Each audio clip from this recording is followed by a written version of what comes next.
Olha só, pessoal, mais um Fala Carlão sobre essa série tá ótima. E agora a gente começou a falar de irrigação mesmo para valer. Nós estamos falando dos mitos e verdades da irrigação.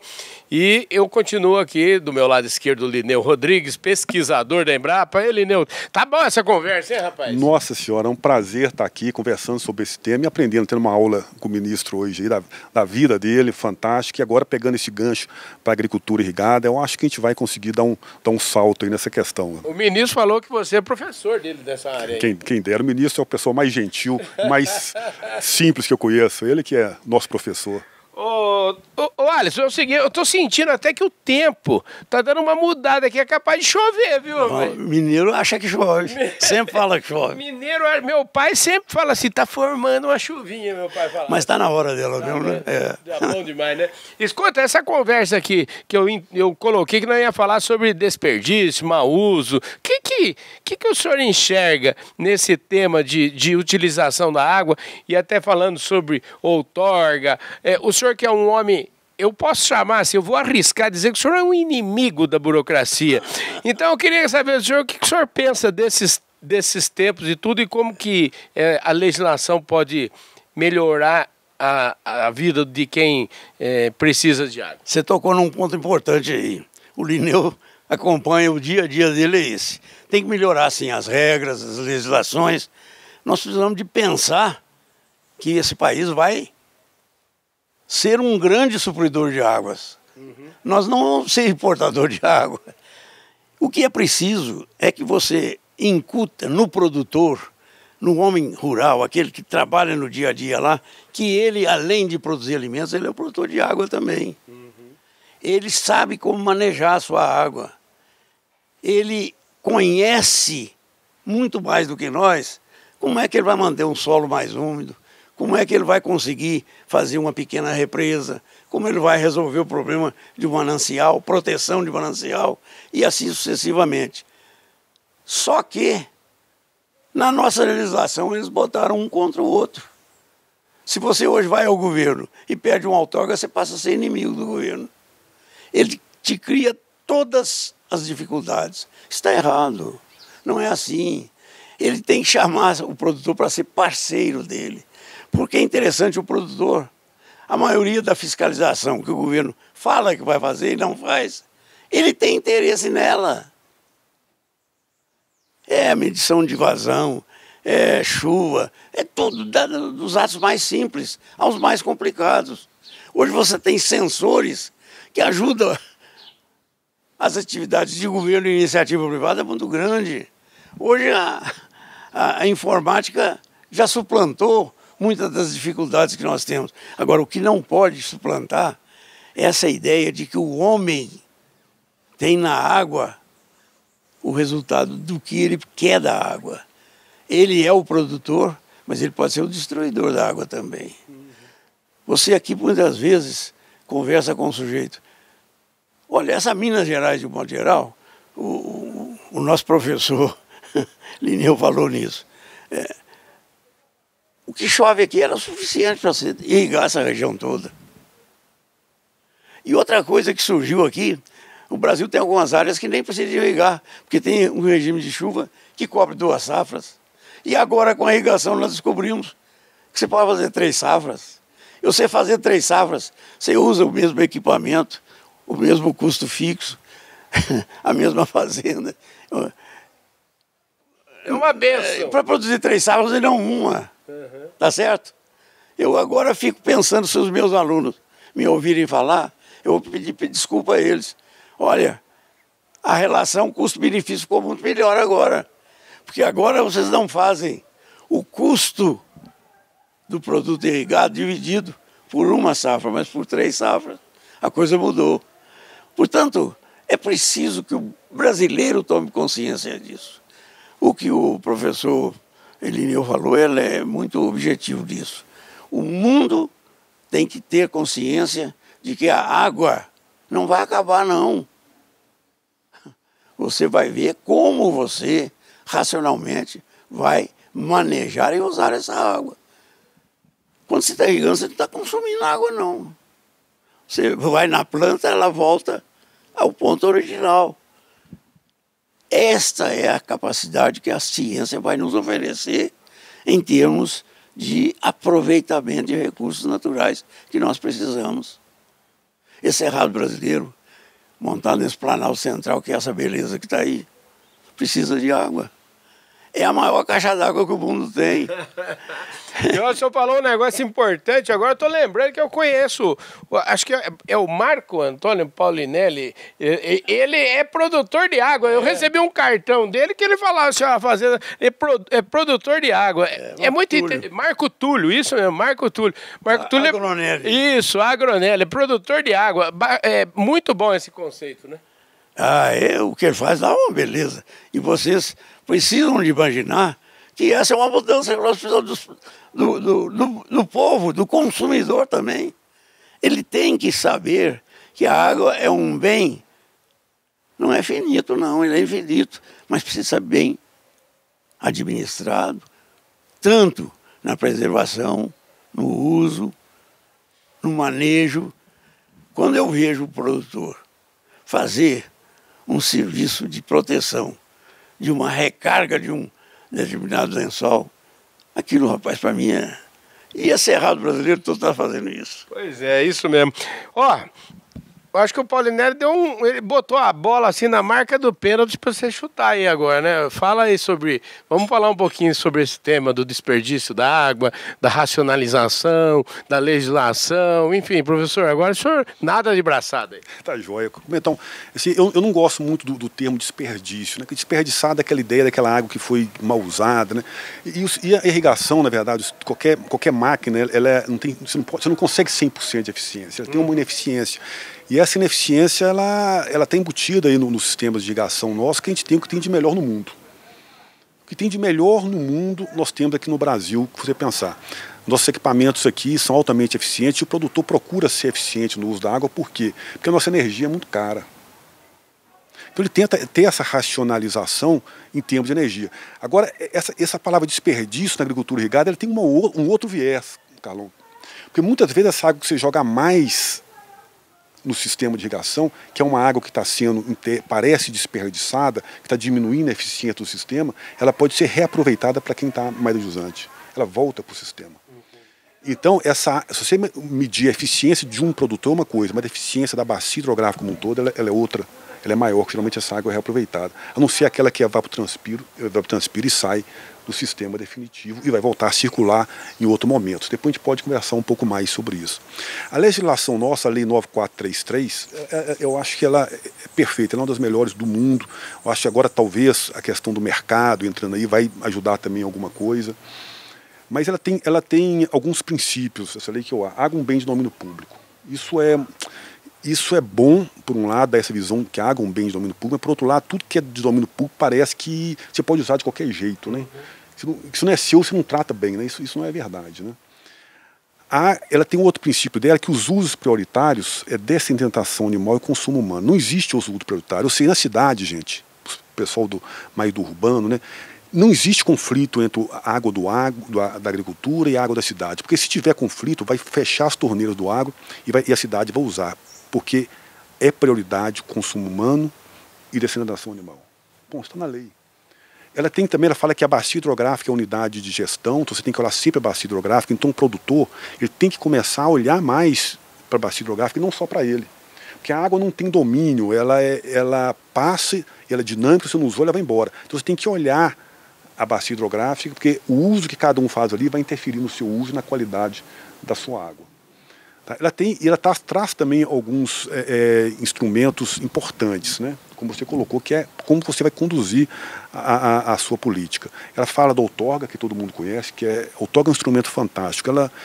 Não tem como você pensar em gestão de recursos hídricos sem você ter uma análise muito boa da oferta e da demanda. É como salário. Né? Se você não sabe quanto você ganha, como é que você pode planejar a sua vida? Você não sabe quanto que você gasta, como é que você pode... Então você tem que saber quanto que você usa e quanto você está gastando. É que você falou no começo aí, a gente também falou que a a demanda por água é menor do que a oferta. Tem muita água no mundo e a demanda está longe de usar toda a água do mundo. Mas por que tem que ter esse cuidado, então? Porque não está tudo no mesmo lugar? Como é que é isso? Essa é uma pergunta interessante. Então, o TOG deve regular isso, né? Porque uma coisa é você olhar a água na escala global. A escala global não muda, aquele 1 bilhão 300 milhões e não vai mudar aquilo. Mas em escala local, quando você pensa numa bacia hidrográfica, essa bacia tem uma capacidade de suporte, uma capacidade em fornecer água para todos os usos, vamos dizer assim.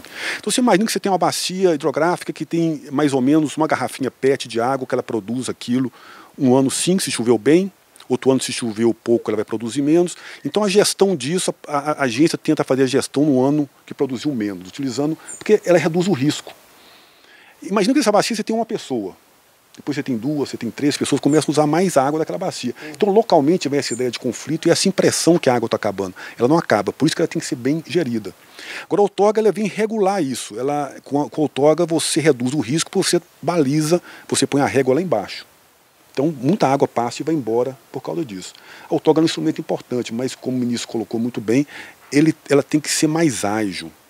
Você não pode deixar um empreendedor que aplica alguns milhões de reais, ou mesmo um pequeno produtor que aplica alguns R$1.000 que fazem falta para ele, com um empreendimento parado porque não tem outorga. Vai gastar 6, 7 meses, 2 anos. Isso não pode. Nós temos que dar agilidade nesse instrumento. Nós temos que trazer o produtor e o irrigante para a legalidade. Todo mundo que é ilegal é ineficiente. Imagina você no seu carro se estiver sem carteira. Você vai ficar dando volta para fugir da polícia. Vai ser ineficiente. Nós temos que trazer as pessoas para a eficiência. Um outro ponto importante que tem na lei é a cobrança, um outro instrumento. Essa cobrança dá muito debate, porque a cobrança não é imposto, ela é um preço público, tem que ser debatida, acordada. E os grandes estudos, na lei ela fala a cobrança vem para trazer um valor econômico para a área, ela é um bem de domínio público, mas ela tem um valor. E também aí ela, pelo preço dela, ela acaba tentando fazer o irrigante ser mais racional no seu uso, mas os estudos, ministro, mostram que isso não tem efeito. Que é muito melhor fazer um trabalho forte de conscientização e capacitação. Tá? E ela tem os outros instrumentos de enquadramento, que é um outro instrumento que você dá limites de qualidade de água de acordo com o uso, com a territorialidade. Tem também o sistema de informação de recursos hídricos. Então tem todo esse arcabouço. Então a nossa legislação ela é muito boa, ela tem que ser mais ágil, principalmente nos estados.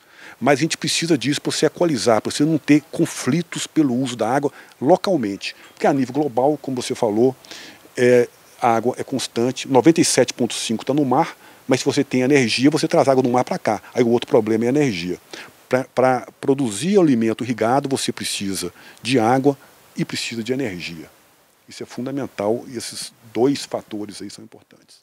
Olha, como vocês sabem, o Fala Carlão vai estar agora em novembro, nós vamos participar da COP27, lá em Sharm el Sheikh, porque esse tema de sustentabilidade, crédito de carbono, tudo isso é um tema que a gente acha relevante. Daqui para frente, cada vez mais, a gente vai ter que entender muito desse assunto para a gente não ficar aí no achismo, e o Brasil precisa ser cozinheiro desse assunto, o Brasil precisa estar, né, na demanda desse assunto.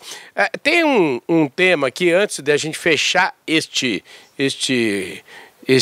Fala Carlão aqui, e daí nós vamos para o capítulo final aqui, que eu quero ver a reflexão de vocês sobre o futuro. Eu queria provocar vocês, porque já escutei um tema do tipo assim, a agricultura brasileira exporta água, assim, falando num sentido, vamos dizer assim, pejorativo do nosso agronegócio. O que o senhor diria para isso, povo, hein? Isso aí você sabe que não tem nenhum sentido. Você, ao produzir alguma coisa, passa por esse processo vários insumos, inclusive a água, que é um dos principais. Sem ela, você não tem o desenvolvimento da planta conforme é necessário. Portanto, esse é uma afirmação que eu não posso nem querer discutir.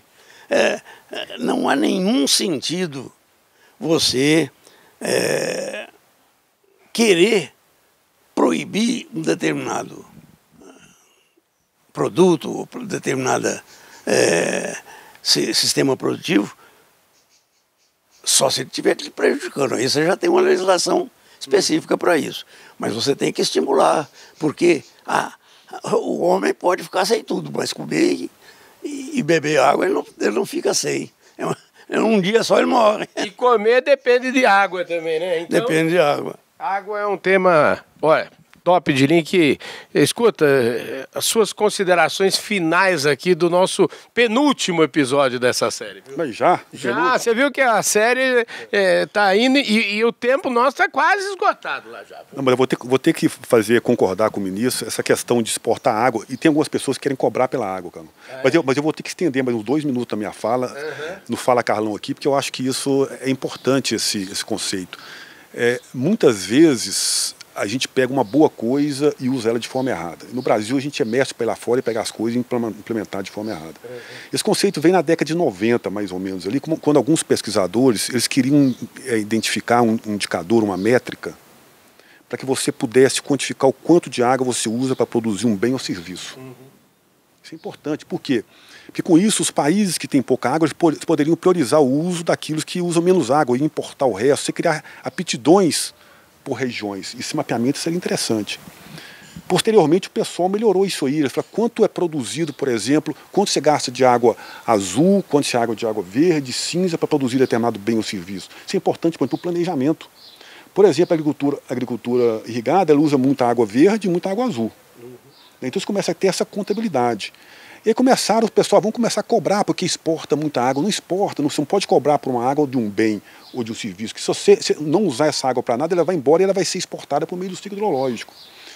Então, isso aí foi piorado, Carlão, por meio da famosa pegada hídrica, que é um conceito interessante, mas a pegada hídrica ela tem a finalidade de medir quanto que um indivíduo, uma região, um país usa de água. É do indivíduo, ela vem quanto o Carlão usa de água. Aí vem aquela famosa coisa, para produzir uma xícara de café gasta 140 litros de água. Isso não tem sentido nenhum. Você trazer isso para a sociedade de maneira geral, porque não agrega nada. Métricas são importantes, a gente desenvolver métricas em pesquisas científicas, onde você possa comparar as coisas dentro do próprio setor, para você melhorar a eficiência dentro do próprio setor. As métricas de um setor não valem para você comparar entre setores. Então, quando você pensa em água, os setores muitas vezes eles brigam para aquela, mas você tem que sentar e negociar. A água é sinônimo de diálogo para você crescer. E na minha opinião, um fim nobre, um uso nobre da água é a produção de alimento. Uma vez, para finalizar a minha fala, estava no Tocantins e uma repórter de uma TV me perguntou: Garção consome muita água, aquela conversa de sempre. Eu falei: se eu pudesse ser governo por 2 dias, ministro, eu faria o seguinte: eu ia dar 100 litros de água para cada cidadão, e cada cidadão faz com seus 100 litros o que ele quiser. Dos meus 100 litros, eu ia pegar 70 litros para produzir alimento, porque eu gosto muito de alimento. Quem não gosta de alimento não usaria nada, né? Então, acho que a água ela é muito isso, é você definir as prioridades. Já está definido em lei, mas algumas regiões onde você tem um estresse maior, que é crítico, você sentar com a sociedade e definir quais são os usos prioritários da sua água. Eu acho que qualquer política de Estado sério deveria colocar a produção de alimento como um uso prioritário da água. E, lógico, para isso você tem que ter um casamento das políticas, né? A política principalmente de recursos hídricos, meio ambiente, energia e produção de alimento. Maravilha. Gente do céu, ó, eu quero chamar a atenção para vocês que essa série nossa aqui sobre irrigação tá uma delícia. Agradecer aí o apoio da Netafim para a realização desse projeto e dizer que você só tem a chance de ver mais um capítulo. O último capítulo da série vai ser daqui mais alguns dias e você vai acompanhar tudo isso no seu programa Fala Carlão.